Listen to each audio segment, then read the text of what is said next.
Hello there guys and girls, this is the Pusher Prince with a Total War Attila tournament match. This is the new era tournament, round 1, so it's a best of 1 on planes. We have Sicarius of Wolf Clan playing as the Ostrogoths and Olkimos of USSR in command of the Huns. So let's put it in slow motion. Again, Huns, very odd choice, but I mean, if he's confident, he might as well go for the Huns, right? But it's best of 1, so a loss here could mean that Olkimos is out of the tournament. Anyway, let me go over the build of the Ostrogoths. Let's see. Where's the general unit? Okay, so general is a Royal Sionis with Warcry on the right flank. In terms of the cavalry contingent, he has 2 Germanic horses on the right flank, gold 2. 3 on the left, 2 gold 2, 1 gold 3. Up front we see 4 Germanic pikes, just a screen I suppose, and right behind those we see 3, 4, 5 Germanic archers in loose formation. Notice that I said loose and not loose. Right behind those we see some Gothic Palatina defectors.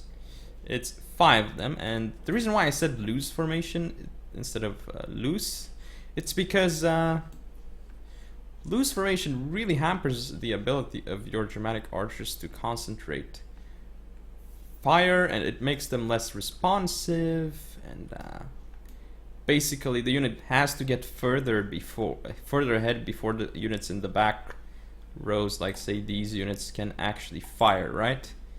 Because the unit isn't as concentrated. And not only that, but it's overall it's a really bad formation to use when you're trying to use your units, your missile units at least. Anyway, let's go over the build of the Huns, and already I can say that the build looks quite strange. So we have 2 Hunnic Devil Archers. Normally, we do not see those guys on the field, so that's something that kind of weirds me out, I guess. Let's see the other troops of the Huns here. So up front, 3 step bows. The general is a step warlord with fast charge. Interesting. We see, let's see, Hunnic Lancers, 2 of them, 1 is on each flank, and then Noble Step Cataphracts, 1 on each flank again. And next to the general we have the step mounted tribespeople. In terms of infantry, we see 6 War Warriors, I believe. Is it? No, it's not. It's 4 War Warriors and 1 step tribespeople on each flank. And all the War Warriors, basically 4 of them, have bronze 1 upgrades. And did I mention the step bows? Yeah, he has 3 of those. So let's look at it this way.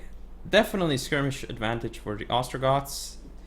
3 step bows against 5 Germanic archers. No contest, even if you put the Hunnic Devil Archers into the consideration, because skirmish cav is pretty terrible in this game overall, in general. Now, let's see. Obviously, Huns don't have pikes, so center is much more protected for the Ostrogoths against cavalry charges, something that has to be considered as well. And, of course, in a cavalry fight, might sound weird, but the Huns have no chance with their cavalry units, as they're much weaker than the Germanic horsemen overall. And I said overall twice this game already, not quite sure. Step bows pushing up very far ahead, and they're gonna get completely destroyed by the Germanic archers, especially with precision shot right now that's being used by them. So this is very important. It's actually targeting the general of the Huns. And again, the reason why his units are moving forward so much is because of loose formation. If they weren't in loose formation, they'd be able to fire at this general without a problem. But yeah, now the flaming shot on the Germanic pikes doing significant damage to them, of course. But as you can see, this Germanic archer is getting focused down by Hunnic Devil cavalry, Hunnic Devil archers. Cav engagement starting over here. The Hunnic Lancers are going to end up losing to... Actually, they're winning so far against Germanic horsemen, probably because of the support from the horse archers. One time when things are going to change. Alright, so Hunnic Lancers here engaged by Royal Sionis and Germanic horsemen. Clearly not going to go well for the Huns here. Though there's the step tribes people supporting here, so that's something to keep in mind. And these guys are not very good, but supporting in a cav fight they will still do very well in that role. Look, they're already getting kills on expensive Germanic horsemen. Something to keep in mind here. And the engagement has started here. Clearly, you can see the step-mounted drives people are off the field. These pikes still trying to fight. Oh, Gothic Palatina defectors charging into Ur warriors. Wars will do fairly well here, but as you can see, the Gothic Palatina defectors kind of like throwing darts on the side. So the Gothic Palatina defectors here got into the step bows. Clearly here the engagement not going well at all for the Huns. Germanic horsemen going to mop up the cataphracts.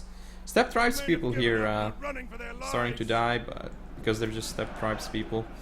Not looking very good for the Ostrogoths on the left flank though. Flaming shot being used now, and the Hunnic Devil Archers actually making a... Actually, they're making a huge impact on this game as they got into the Germanic Archers. This is like the one thing that the Hunnic Devil Archers can do. Just look at them getting into the Germanic Archers and doing damage. Gothic Palatina defectors going to go in against the Ur warriors.